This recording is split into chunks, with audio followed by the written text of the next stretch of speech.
नमस्कार, मैं राखी Bhandari CCN shark news के इस बुलेटिन में आप सभी का स्वागत करती हूं। आइए शुरू करते हैं खबरों का सिलसिला। जमीन में कलेक्टर दर की वृद्धि के बाद अब आम जनता का आक्रोश सामने आ रहा है, जहां कलेक्टर गाइडलाइन की दरों को लेकर विरोध देखने को मिल रहा है।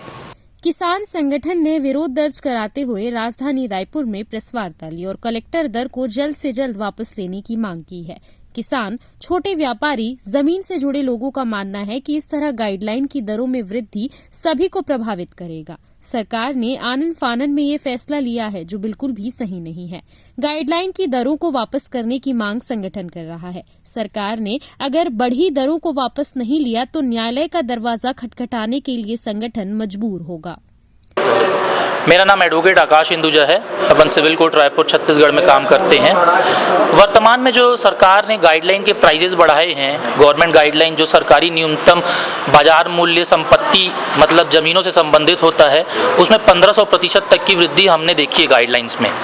जो कि आप देखेंगे किसी प्रकार की वृद्धि होती है मार्केट में 2 से 3% तक की वृद्धि दिखी जा सकती है। वो एक आम बात होती है क्योंकि महंगाई दर भी बढ़ रही दिन प्रतिदिन। हम 1500% तक की जो वृद्धियां हुई है उस पे हम ये पूछते हैं सरकार से कि किस आधारों पर, किस तथ्यों पर आपने 1500% तक की वृद्धियों को दर्ज की है गाइडलाइन में। प्लस हम ये भी चाहते हैं कि जो महंगाई दर बढ़े हैं उस प्रकार से अगर वृद्धि होती है तो हमें उसमें किसी प्रकार की आपत्ति नहीं है। आज हम यहाँ पे किसान, हर एक संपत्ति से संबंधित, जमीन से संबंधित व्यक्ति के बिहाफ में खड़े हुए हैं। हम किसी प्रकार का नेगेटिव एस्पेक्ट नहीं लाने के लिए खड़े हुए हैं। हम प्रोएक्टिव बेसिस पे काम कर रहे हैं। हम इसलिए वर्क कर रहे हैं कि गवर्नमेंट ने जो गाइडलाइन बढ़ाया है उसका आधार हमें प्रोवाइड करे, और जो अगर उन्होंने ट्रायल एंड एरर बेसिस पे कुछ काम कर दिया है तो उसे जल्द से जल्द वापस ले, क्योंकि मार्केट में किसानों के बहुत सारे कॉन्ट्रैक्ट्स हो रखे हैं कि संपत्तियां उनको विक्रय करनी है। अभी तो ऐसी वाटर टाइट सिचुएशन क्रिएट हो चुकी है जिससे न वो विक्रय कर पा रहे हैं, और जो जिसे खरीदना था वो खरीदने के अक्षम हो चुका है वो व्यक्ति। पूरी नहीं होती तो आगे की रणनीति क्या होगी? अब हमारा तो अभी विनम्र निवेदन है हाल फिलहाल तो, फिर नहीं तो हमको न्यायालय की शरण लेनी पड़ेगी, रिट के थ्रू, पीआईएल के थ्रू हमें शरण लेनी पड़ेगी। नहीं, हम उस नेगेटिव एस्पेक्ट से बिल्कुल भी नहीं खड़े हो रहे हैं यहाँ पे। अभी रजिस्ट्री की क्या स्थिति है? रजिस्ट्री की स्थिति ऐसी हो गई है कि आप देखेंगे रायपुर की ही मैं एक एग्जांपल दे दूं आपको, तो रायपुर में 5 सब रजिस्ट्रार बैठते हैं, जहां पे डेली कम से कम 50 रजिस्ट्रियों के स्लॉट्स थे। मैं आपको खुद नहीं बोलूँगा, आप चाहें खुद IGRS NGDRS की साइट पे चले जाइए, आप खुद देख लीजिए जो डाटा है, जो एक समय पे डेली एक स्लॉट खाली नहीं होता था, आज आपको तुरंत तत्काल में रजिस्ट्रियाँ हो जाएगी। क्यों? क्योंकि दिन भर खाली बैठे हैं रजिस्ट्रार लोग। आप खुद समझ सकते हैं रजिस्ट्रियाँ हो नहीं रही है। इसके अलावा मैं ये भी बता दूं, गवर्नमेंट ने बीच में बहुत सारे चेंजेस किए थे। अच्छे मैं नहीं बोलूँगा, क्यों? क्योंकि गवर्नमेंट ने जो रेट्स एक तत्काल बुकिंग के लिए लाए थे 15,000 रुपये का, और दीगर तहसील का 25,000 रुपये का एक एक्स्ट्रा फीस चार्ज कर रहे थे। क्यों? क्योंकि अगर आप आरंग तक नहीं जा सकते तो आप रायपुर में रजिस्ट्री करा सकते हैं, उसका 25,000 तक आपको एक्स्ट्रा लगेगा। या तत्काल आप रजिस्ट्री कराएंगे तो उसका 15-25,000 तक एक्स्ट्रा लगेगा। तो वो भी एक स्वाभाविक रेट नहीं होते हैं कि आप किसी की मजबूरी का फ़ायदा उठा रहे हो। अचानक ये जो रेट में जो बढ़ा हुआ है, क्या वजह मानते हैं आप इसे? मुझे तो कोई आधार नहीं दिखता।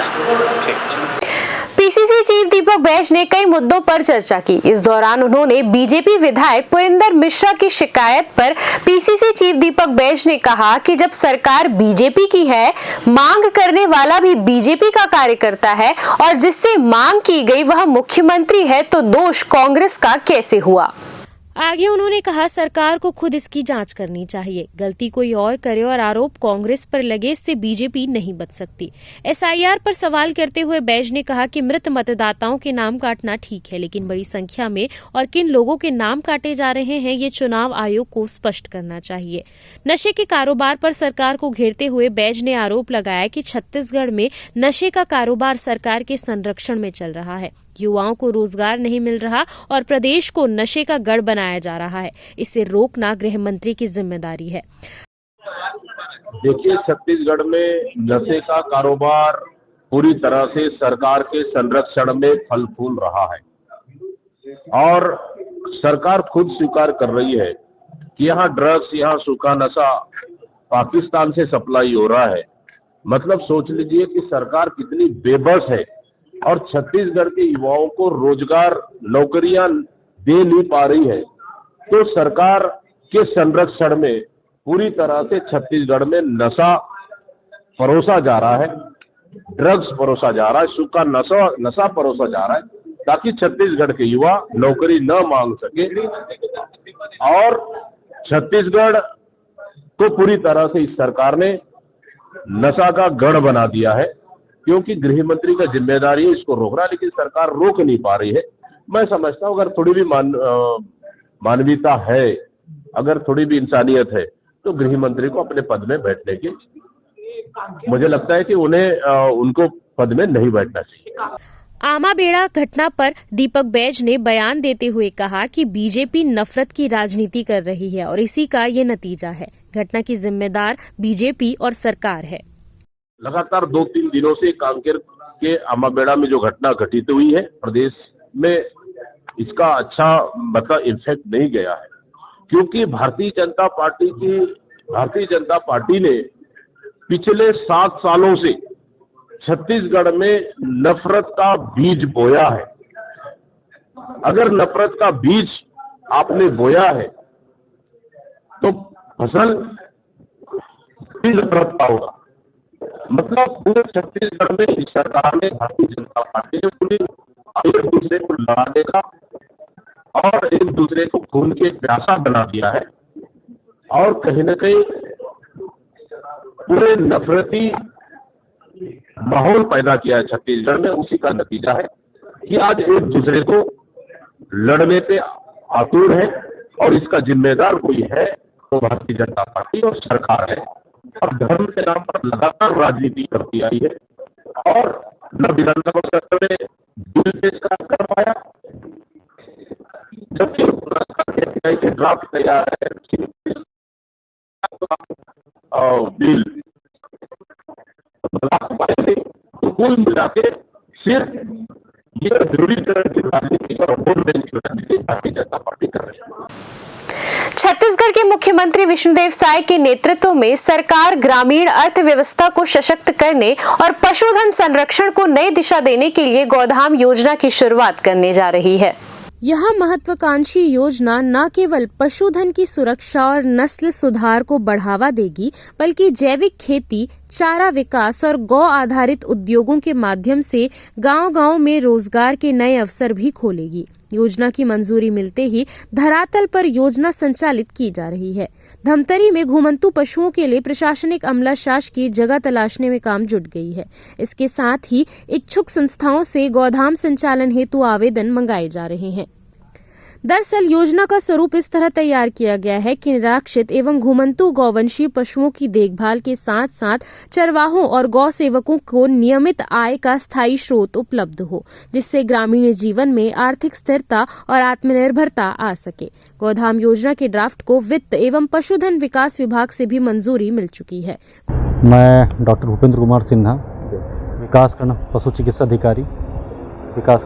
हमारा जो छत्तीसगढ़ राज्य है 7 राज्यों से घिरा हुआ है, और सामान्यतः तस्करी पशुओं का होता रहता है ना।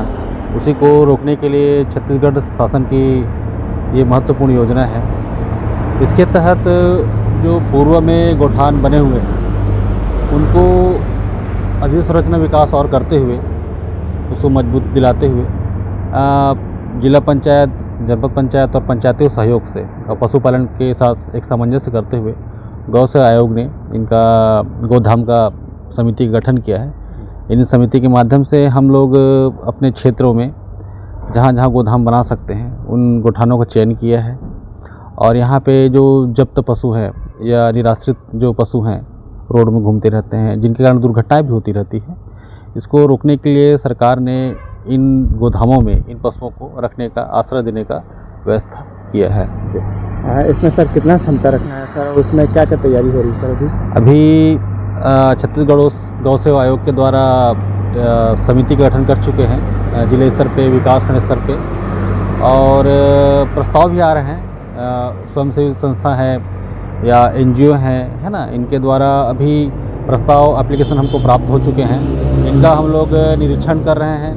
आज हम लोग RD का निरीक्षण करने आए हुए हैं, और निरीक्षण उपरांत यहाँ क्या क्या समस्या है, पानी है कि नहीं है, पशुओं के रहवास की व्यवस्था है कि नहीं, NGO के माध्यम से हम यहाँ पे चयन कर रहे हैं। और बैठक में इनका हम चयन करने के उपरांत गौ सेवा आयोग भेजेंगे। वहाँ से इनका चयन होने के उपरांत इनको प्रतिवर्ष अनुदान के तौर पे दिया जाएगा। प्रथम वर्ष में पशुओं के पोषण हेतु 10 रुपये दिया जाएगा प्रति पशु प्रतिदिन के हिसाब से, और द्वितीय वर्ष में इसको 20 रुपया, उपरांत फिर तृतीय वर्ष में 30 रुपया एंड चतुर्थ वर्ष में फिर 35 रुपये दिया जाएगा प्रतिदिन पशु के हिसाब से दिया जाएगा। ये पोषण के लिए रहेगा। साथ ही साथ पशु नस्ल सुधार के लिए प्रति वर्ष 1.5 लाख रुपये दिया जाएगा। इस 1.5 लाख रुपये में सेक्स सॉर्टेड सीमेन, जिससे केवल बच्चे उत्पन्न होती है, ऐसे सीमेन से पशुओं को कृत्रिम गर्भधान किया जाएगा हमारे विभाग के द्वारा, या फिर यहाँ पे जो गौ सेवक रहेंगे यहाँ सेवा देने के लिए गौ सेवक का भी नियुक्ति किया जाएगा। इन गौ सेवकों को प्रति माह 13,000 रुपये दिया जाएगा। साथ ही चरवाहों को भी दिया जाएगा 11,000 रुपये। ऐसा इनको शासन के द्वारा प्रावधान दिया गया है। और अभी हम इसका पहले तो स्थान चयन कर रहे हैं, फिर जैसे ही एप्लीकेशन स्वीकृत होता है तो फिर हम अधोसंरचना विकास के लिए करेंगे काम इसमें। और मेरा नाम रमनलाल साहू, ग्राम गाराडीह, पोस्ट परखंदा, तहसील कुरुद, जिला धमतरी। ये जो गौधाम योजना जो सरकार लागू करे है, मोला लगता है कि हमें हमार जो गौ निराश्रित जो गौ है कहीं कहीं पे घूमत है और एक्सीडेंटल होते, वो सब गाय मन वहाँ पे अपन सुरक्षित रखे जा सकते हैं। और हमार गौ संवर्धन जो काम करबो हमें बहुत ही ज़बरदस्त हमारा लाभ मिल सकते है। गाय के गोबर से खाद बना सकत हन, दिया बना सकत हन, और धूपबत्ती वगैरह बना सकते हैं, अगरबत्ती बना सकते हैं। ऐसे बहुत से उत्पाद बना के हमने बहुत से किसान और जनता मन ला अपन रोजगार दे सकते हैं। जो बेरोजगार है उन रोजगार दे सकते हैं, प्रशिक्षण भी कर सकते हैं। इसमें बहुत से मतलब हमारा लाभ मिल सकता है। अच्छा प्रयास है सरकार के, जे गाय मन के संरक्षण के लिए काम करते हैं। छत्तीसगढ़ दिव्यांगजन वित्त एवं विकास निगम व महावीर इंटरकॉन्टिनेंटल सर्विस ऑर्गेनाइजेशन द्वारा निःशुल्क राष्ट्रीय दिव्यांगजन स्किल डेवलपमेंट शिविर का आयोजन राजधानी रायपुर में हुआ, जहां 5 राज्य के लगभग 1200 दिव्यांगों ने हुनर सीखा। यह आयोजन 5 दिवसीय है, जो 19 दिसंबर से 23 दिसंबर तक जैनम मानस भवन में रायपुर में आयोजित है। ये 25वां कौशल उन्नयन शिविर है, जहां 5 राज्य के लगभग 1200 बच्चे कौशल सीख रहे हैं, जहां दिव्यांग, दृष्टि बाधित, श्रवण बाधित बच्चों को आत्मनिर्भर बनाने की दिशा में ये काम किया जा रहा है। इस शिविर में पहुंचकर बच्चे आनंदित नजर आए। उन्होंने कहा कि जो सीखे हैं वह लोगों को भी सिखाना चाहते हैं। कुछ ने कहा कि जो सीखे हैं उसे बिजनेस कर अपनी आजीविका कमाएंगे और आत्मनिर्भर बनेंगे। उन्होंने ऐसे आयोजन के लिए सरकार का धन्यवाद किया। जी सर, मेरा नाम भूपेंद्र पटेल है। मैं फॉर्चून नेत्र हायर सेकेंडरी का स्टूडेंट हूँ सर, और मैं बागबारा महासमुंद से आया हूँ सर।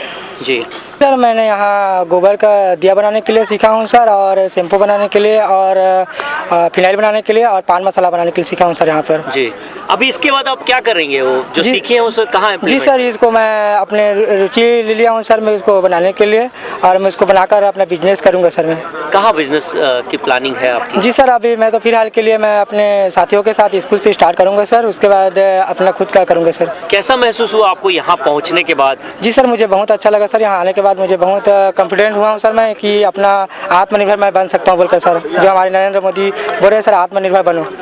सबसे पहले आपको प्रणाम। मेरा नाम अनिमा भोय है और मैं शासकीय दिव्यांग महाविद्यालय माना कैंप रायपुर छत्तीसगढ़ से हूँ। जी, वैसे तो इस जगह में जहाँ मैं खड़ी हूँ, महावीर इंटरकॉन्टिनेंटल ऑर्गेनाइजेशन मिसो जो आयोजित यहाँ पर जो शिविर लगाए हैं यहाँ, तो हम यहाँ दिव्यांगों के भलाई के लिए, उनके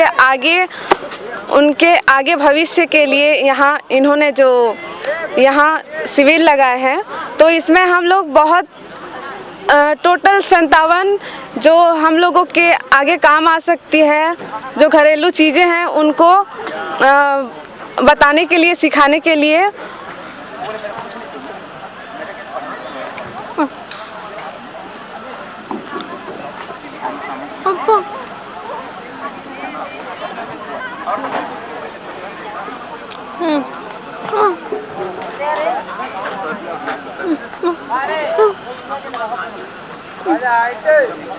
ये दिव्यांगजन प्रशिक्षण केंद्र में है, और ये बतला रहे हैं कि ये दिव्यांगजन प्रशिक्षण केंद्र में ये बतला रहे हैं कि हम यहाँ पर आए, कई प्रकार की स्किल हमने सीखी, पेड़ बनाना, पौधे बनाना और मेहंदी बनाना, ये सारी चीज़ें सीखी। यहाँ पे इतने सारे दिव्यांगजन थे, उनसे हमने मिला, उनसे बातें की, उनके एरिया की कुछ साइन लैंग्वेज लोकल जो डिफरेंस थे वो सारी चीज़ों को हमने सीखा, उनसे बात की, सब मिल करके बहुत अच्छा लगा। जो भी इन्होंने आयोजन किया यहाँ के जो भी हैं,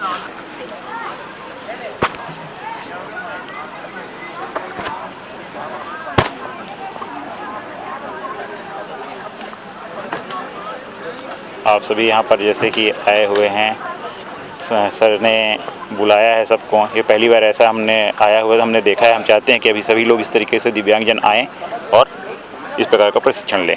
ठीक, थैंक यू जी। मेरा नाम महेंद्री कश्यप है। सामने हम लोग जगदलपुर से आए हैं, जिला बस्तर, शासकीय दृष्टि एवं श्रवण वादिताल विद्यालय आड़ावल जगदलपुर। जी, मैं गजरा बनाने सीखी हूँ और मोंगरा का फूल बनाने, मोंगरा बहुत अच्छा लग रहा है सर।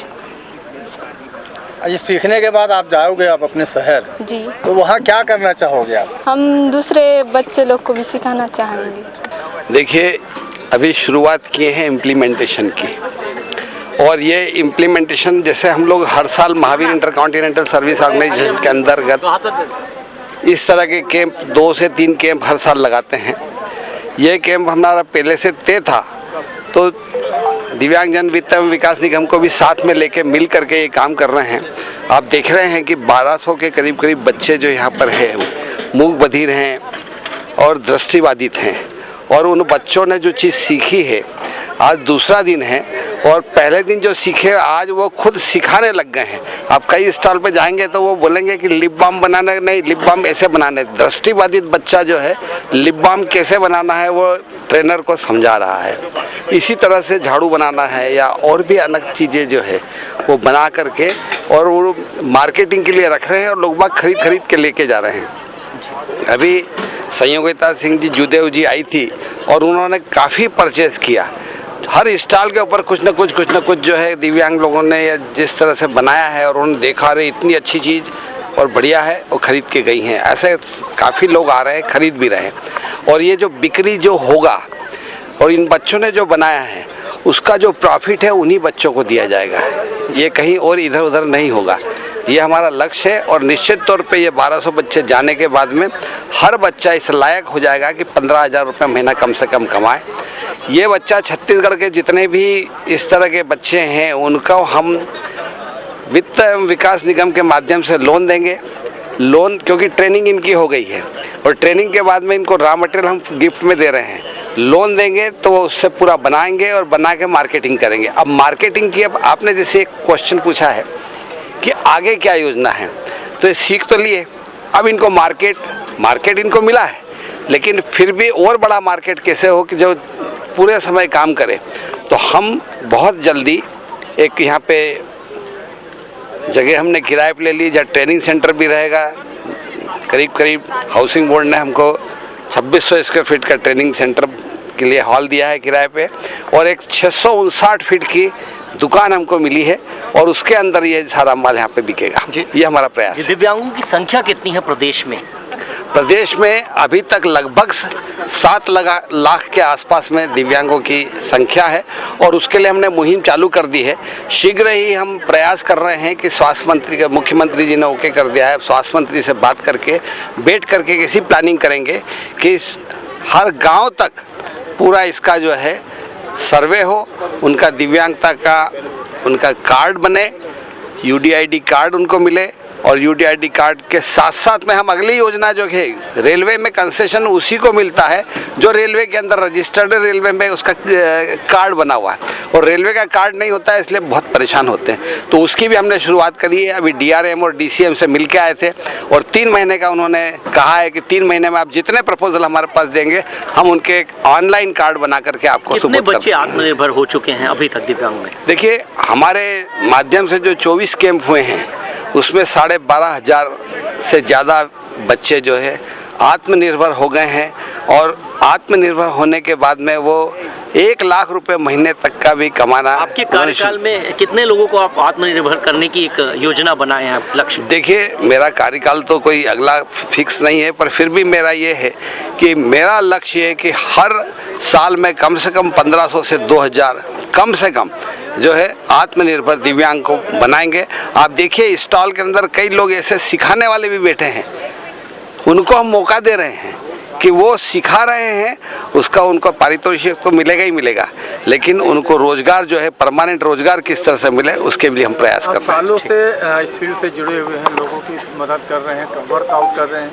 आप पर्टिकुलर बस्तर और सरगुजा की बात करें तो आदिवासियों में कितना इम्पैक्ट पड़ा है इस मुहिम का? देखिए, आदिवासियों के बीच में मैंने कई तरह के काम किए हैं और मुकेश भाई को साथ में लेके गया था एक बार, और जिस क्षेत्र में झाड़ू कैसे बनती है उसका हमने, और भी कई तरह की चीज़ें किस तरह से बनता है कि शहद को किस तरह से निकाला जाता है, हम ये काम करके आए हैं और अभी उन्हीं लोगों को मौका मिल रहा है। आपने देखा है जशपुर की जो है टोकनियाँ घास की, जो कांस घास है उसकी टोकनियाँ बन रही है, और जो झाड़ू, जो फूल झाड़ू जो बनती है, वो जो रॉ मटेरियल वहाँ से आया है उसकी झाड़ू बन रही है, उसकी भी सब मशीनें बना दी हमने, मशीनें बन गई है। अब वो मशीनों के माध्यम से जल्दी बन रहा है। पोछे की मशीन बनाई है जो कि रोज रिक्वायरमेंट है, तो ये एक बहुत बड़ा अचीवमेंट है हमारा। मुख्यमंत्री विष्णुदेव साय आज राजधानी रायपुर के तेलीबांधा स्थित वीर बाल रैली कार्यक्रम में शामिल हुए। वीर बाल दिवस के अवसर पर आयोजित इस रैली में सैकड़ों की संख्या में छात्राएं और विद्यार्थी मौजूद रहे। मुख्यमंत्री ने साहिबजादों बाबा जोरावर सिंह और बाबा फतेह सिंह को नमन करते हुए उनके बलिदान को शौर्य और साहस की मिसाल बताया। उन्होंने कहा कि बहुत छोटी उम्र में साहिबजादों ने देश और धर्म की रक्षा के लिए सर्वोच्च बलिदान दिया। मुख्यमंत्री साय ने कहा कि अन्याय के सामने झुकने से इनकार ही साहिबजादों का संदेश था, जो आज भी आने वाली पीढ़ियों को प्रेरणा देता है। गुरु गोविंद सिंह जी की पंक्तियां 1.25 लाख से एक लड़ाऊं आज भी वीरता और आत्मबल से भर देती हैं। उन्होंने कहा कि वीर बाल दिवस शहादत, साहस, त्याग और बलिदान को स्मरण करने का दिन है और साहिबजादों की शहादत भारतीय इतिहास का स्वर्णिम अध्याय है। आज 10वें गुरु गोविंद सिंह के साहबजादे जोरावर सिंह और फतेह सिंह, जो मात्र 9 साल और 6 साल की उम्र में किसी भी तरह के दबाव में नहीं आए और अपनी आस्था और अपने धर्म के लिए अपनी शहादत दे दी। सबसे पहले उनके शहादत को नमन करते हैं और उनकी स्वर गाथा आने वाली हमारी पीढ़ी, हमारे युवा भी जाने और उनके शहादत को यादगार बनाने के लिए हमारे देश के यशस्वी प्रधानमंत्री श्री नरेंद्र मोदी जी ने 2022 में 26 दिसंबर को वीर बाल दिवस के रूप में घोषित किया है, तो उनका धन्यवाद करते हैं। और आज यहाँ पर अल्पसंख्यक आयोग और शिक्षा विभाग के द्वारा ये वीर बाल रैली का भव्य आयोजन हुआ है, जिसमें हमारे स्काउट गाइड के, एनसीसी, एनएसएस के और स्कूल के बच्चे शामिल हुए हैं। धमतरी जिला घने वन क्षेत्रों से आच्छादित है, जहां भालू, जंगली सुअर, हिरण के साथ साथ तेंदुए का प्राकृतिक विचरण पाया जाता है। शीत ऋतु के दौरान तेंदुआ प्रायः अपने वन क्षेत्र से बाहर निकलकर समीपवर्ती ग्रामों की बस्तियों की ओर आ जाता है। इसे दृष्टिगत रखते हुए वन एवं जलवायु परिवर्तन विभाग धमतरी वन मंडल द्वारा वन क्षेत्रों से लगे ग्रामों में सतर्कता बढ़ाते हुए सुरक्षा एवं जन जागरूकता के व्यापक उपाय किए जा रहे हैं। नगरी तहसील के वनांचल से लगे ग्राम, जहां विगत वर्षों में तेंदुए की गतिविधियों की जानकारी व हमले के आधार पर हाई रिस्क ग्रामों के लिए अलर्ट जारी किया गया है। वन परिक्षेत्र अधिकारियों, डिप्टी रेंजर्स एवं वन रक्षकों द्वारा ग्राम ग्राम जाकर ग्रामीणों को आवश्यक सावधानियों की जानकारी दी जा रही है। मुनादी के माध्यम से जन जागरूकता बढ़ाई जा रही है। ग्राम पंचायतों को सतर्क किया गया है तथा वन प्रबंधन सुरक्षा समितियों के माध्यम से ग्रामीणों को निरंतर समझाइश दी जा रही है।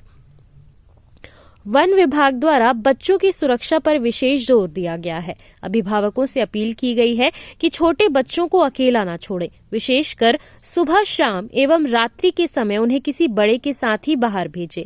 घरों, गलियों, स्कूल परिसरों एवं आम रास्तों पर पर्याप्त प्रकाश व्यवस्था रखने, टॉर्च, हेडलैम्प, मोबाइल फ्लैशलाइट का उपयोग करने तथा बच्चों को 2-3 के समूह में चलते हुए बातचीत करते रहने या गीत गाने की सलाह दी गई है। नगरीय वन परिक्षेत्र में तेंदुए की मौजूदगी की सूचना मिलने पर वन अमले द्वारा तत्परता से आसपास के ग्रामीणों को सतर्क किया गया। जिन क्षेत्रों में लेपर्ड है, बार बार घटनाएं हो रही है, वहाँ पे जो है बाहर आंगन में नहीं सोएंगे, खुले में नहीं सोएंगे, नीचे नहीं सोएंगे और छोटे बच्चों का अंधेरे में बाहर नहीं छोड़ना है। ये 2-3 प्रिकॉशन लेना बहुत अत्यंत आवश्यक है और उसी को हम लोग प्रचार प्रसार कर रहे हैं। छत्तीसगढ़ के बालोद जिले के एक सड़क हादसे में साइकिल सवार वृद्ध की मौत हो गई। मृतक की पहचान बालोद गहन निवासी 65 वर्षीय महेश कुमार कतलाम के रूप में हुई है। दरअसल मृतक साइकिल से पुरूर बाजार जा रहा था। इसी दौरान पीछे से आए तेज रफ्तार अज्ञात ट्रक ने उसे जोरदार टक्कर मार दी। इसके बाद चालक वाहन सहित मौके से फरार हो गया। राहगीरों ने जब सूचना पुरूर पुलिस को दी तो उन्होंने शव को सामुदायिक स्वास्थ्य केंद्र भिजवाया, जहां पोस्टमार्टम के बाद शव परिजनों को सौंप दिया गया है। वहीं पुलिस प्रशासन अब अपराध दर्ज कर अज्ञात वाहन चालक की तलाश शुरू कर दी है। सेवा समर्पण समिति दुर्गा द्वारा एक कथा का आयोजन किया जा रहा है, जहां कथावाचक होंगे विश्व विख्यात पंडित धीरेन्द्र कृष्ण शास्त्री, जो हनुमंत कथा करने छत्तीसगढ़ के भिलाई जयंती स्टेडियम पहुंचेंगे। ये आयोजन 25 दिसंबर से 29 दिसंबर तक दोपहर 2 बजे से संध्या 6 बजे तक किया जाएगा, जहां 27 दिसंबर को पंडित धीरेन्द्र कृष्ण शास्त्री का दिव्य दरबार होना तय किया गया है। आयोजक समिति ने सुरक्षा व्यवस्था का ध्यान रखा है। साथ ही साथ जयंती स्टेडियम जो भिलाई में स्थित है, वहां व्यवस्थाएं रखी गई हैं, जहां 10 से अधिक पार्किंग की व्यवस्था है। साथ ही साथ 20 एकड़ में ये पंडाल बनाया गया है, जहां लगभग 5 से 7 लाख लोग एक साथ बैठकर कथा सुन पाएंगे। धर्म प्रेमियों के लिए एक बड़ी खबर सामने आ रही है, जहां पंडित धीरेन्द्र कृष्ण शास्त्री छत्तीसगढ़ उनका आगमन हो रहा है। 25 दिसंबर से 29 दिसंबर तक कथा होनी है और आयोजक समिति के सदस्य संयोजक भी हमारे साथ मौजूद हैं। जी सर, कब से कब कथा होनी है? ये 25 दिसंबर को शुरुआत होगी दिन के 2 बजे से शाम के 6 बजे तक के, और 29 तारीख को समापन है। 29 तारीख को शाम को 6 बजे समापन होगा। 24 तारीख को गुरुदेव का आगमन होगा। मैं आपके माध्यम से सभी हमारे श्रद्धालु जनता को मैं आमंत्रित करता हूँ। जी, कथा अमूमन देखा जाता है कि कथा 8 दिनों की होती है, इस बार 5 दिवस क्यों? जी, 5 दिवस की कथा में उनके सारे अध्याय पूरे हो रहे हैं। समय बढ़ाया है, इसलिए जो कथा का समय होता है उसको हमने बढ़ाया है 2 घंटे, इसलिए 5 दिन में कथा पूर्ण होगी। जी, दिव्य दरबार की मांग हमेशा से भक्तों की रहती है, कब लगने वाला है? 27 तारीख को स्थान जयंती स्टेडियम भिलाई, जिला दुर्ग में, समय 2 से शाम के 6 बजे के मध्य दिव्य दरबार है। मैं आपके माध्यम से जितने भी कष्ट निवारण के लिए वो पधारे, मैं आप सभी आपके माध्यम से सभी को आमंत्रित करता हूं। जी, धन्यवाद। तो दिव्य दरबार भी लगना है। गुरुदेव जी का दिव्य दरबार बहुत ही प्रसिद्ध है, प्रचलित है और लोग यहाँ पर निवारण के लिए पहुँचते हैं। और ये जो भक्त हैं उनके लिए एक बड़ी और अच्छी खबर है कि गुरुदेव जी का दिव्य दरबार के साथ साथ कथा का भी आयोजन होने वाला है भिलाई में। अपने सहयोगी विशाल के साथ राजू दीवान, सीसीएन शार्क न्यूज। इस वक्त के इस बुलेटिन में फिलहाल इतना ही। मुझे दीजिए इजाजत और आप देखते रहिए सीसीएन शार्क न्यूज।